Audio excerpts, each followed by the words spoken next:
سر اپنا پورا تعارف کروا دیں، کس پارٹی سے، سیاسی پارٹی سے آپ کام کر رہے ہیں، اور یہ بتا دیں کہ آج منورٹی ڈیز ہے اور کیا کہنا چاہیں گے آپ ہاں آج کے دن کے حوالے سے؟ جی، شکریہ انیل، ہمیشہ کی طرح پشاور رنگ، اور آپ نے ہمیشہ منورٹی اور اقلیتوں کا ساتھ دیا اور اقلیتوں کی آواز کو اپنے فورم کے تھرو آگے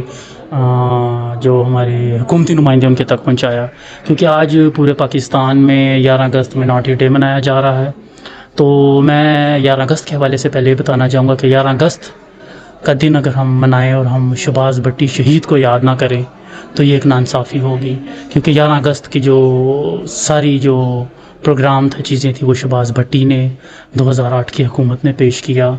تب کے جو پریزیڈنٹ اور پرائم منسٹر تھے زرداری صاحب اور یوسف رضا گیلانی صاحب تھے، تو ان کے کیبنٹ سے پروف کرا کہ 11 اگست جو منارٹی کا ڈے ہے اس کو اقلیتوں کے لیے مخصوص کیا گیا،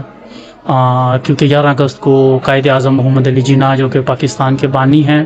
انہوں نے 11 اگست کو قانون ساز اسمبلی میں یہ بیان دیا تھا کہ چاہے آپ کسی بھی مذہب سے ہیں، آپ کو برابری کے حقوق حاصل ہیں،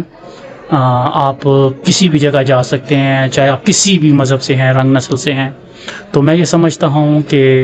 صوبہ خیبر پختونخوا میں ایک شہری اور ایک سیاسی سماجی ورکر ہوتے ہوئے، کیونکہ میرا تعلق اس پارٹی سے ہے جس نے یہ قرارداد منظور کرائی، پاکستان پیپلز پارٹی، میں ان کو بھی ضرور یاد رکھوں گا کہ اس قرارداد میں تمام جو چیزیں تھیں اس کو عمل میں لانے کے لیے ان کا بڑا اہم کردار ہے۔ آج 11 اگست کے حوالے سے کیا پیغام ریکمینڈ کرنا چاہیں گے؟ میں 11 اگست کے حوالے سے حکومتی اور اپنے لوگوں کو بھی یہ پیغام دینا چاہوں گا کہ ہم ایک پاکستانی ہیں، اور ایز اے پاکستانی ہمارا فرض بنتا ہے کہ ہم اپنے ملک پاکستان کے لیے